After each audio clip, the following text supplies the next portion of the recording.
Hey y'all, welcome back to the beautiful world of Elden Ring.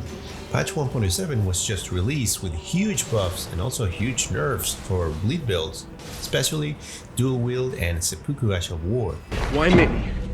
Why did you pick me? This is a direct hit on bleed meta builds that were really king of damage. If you're wondering if the nerf was too harsh and bleed builds are dead now, or are they still viable despite the decrease on the bleed status buildup, stick around because I will compare the bleed damage of my favorite dual wield builds between previous patches and 1.07 while doing a full playthrough like I always do. So let's do this. Game on. Quick shout out to our sponsor AOE.com. If you don't have the time to grind for runes or items in Elden Ring and need them real fast, use my code BAL for 3% off. Patch 1.07 got released, and with it, two huge nerfs to bleed builds. First, the status buildup done by dual-wielded weapons was decreased, and second, the seppuku Ash of War got an increased damage on yourself when activated and reduced the bleed status buildup effect granted to weapons. This is bad because dual-wielded bleed builds' insane damage rely on the quickness of the bleed status buildup and how the talismans, physic flask, tears, and white mask increment that damage by a lot. So in theory, you need to do more hits with your weapons to enable that blood buildup burst damage. But the patch notes doesn't mention how much it was decreased. Is it a percentage or a flat number? We don't know. Taking a closer look at Seppuku's nerf, as you can see when applying it pre-patch, it took 10% of the max HP, and now in patch 1.7, it takes 15% of your total max HP plus a flat 100. This is the math behind it to get that 15% max HP plus 100. Also, add 30 bleed buildup to a weapon instead of the 84 buildup as before. Thanks to Extra Life Wiki and Taito's Actual for the numbers breakdown. So this will make you chug 1 HP flask after applying seppuku before a fight. So now there are a few popular builds impacted by this change, like the ones that use Scavenger's Curved Sword or Bandit's Curved Sword, Godskin Peeler, and all the rest that dual wield bleed weapons that can or can't use seppuku. So I went and started testing those meta builds with the same bosses that I did on previous videos. The first one is with my favorite bleed build that consists basically on 2 Scavenger's Curved Sword with Occult Affinity, with Bloodhound Step and seppuku Ash of War, with high Arcane. The armor is the White Mask, Raptor's Black Feathers, Lot of Blood Exaltation, Rotten Wings Sword Insignia, Millicent Prosthesis, Claw Talisman, with Thorny Crack tier and Dexterity Knot Crystal tier. If you want to check the full build pre-patch 1.7 and where to get all the pieces, please check the video link on the upper right corner.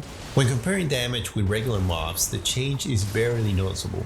You can still kill them really quickly with just a couple of hits, but with big enemies and bosses, I could see a noticeable increase of number of hits I had to do to get bleed buildup to max, reflecting the new slow bleed buildup, making fights last longer than the regular boss kill in X amount of hits or boss kill in seconds that you and I were seeing all the time.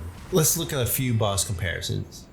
Against the Bellberry Hunter in patch 1.7, it does less damage per jump attack, and there is a huge difference when bleed damage bursts, but still it goes down in 4 jump attacks. On pre-patch, the enemy hit me, so I took more time to kill, just saying. Against the dragon enemy in Dragon Bearer, it's the same thing. Both go down in 3 jump attack, but in patch 1.7 there is less damage. Against this putrid avatar in Elfale Halictree, before it could be killed in just 2 jump attack with a massive burst damage, but in patch 1.7 it took 4 jump attack with lesser burst bleed damage. Bosses in late game took more hits to kill. Against Malika phase 2 you can clearly see the difference. Before it could be killed easily in 2 jump attack, but now in patch 1.7 it can take 3 or 4 jump attacks to kill him. Check out that difference in damage, wow. Now against the Draconic Tree Sentinel in Far Mazula, it took me more hits in patch 1.7, and again you can see low damage in comparison with previous patches, which results in longer fights with late game bosses. My second test was with another favorite bleed build consisting of 2 Bandits Curved Sword with bleed affinity instead of Occult, and the results were the same. With my level 200 character, the first half of the playthrough, the nerf was barely noticeable, downing mobs with ease and bosses with no trouble.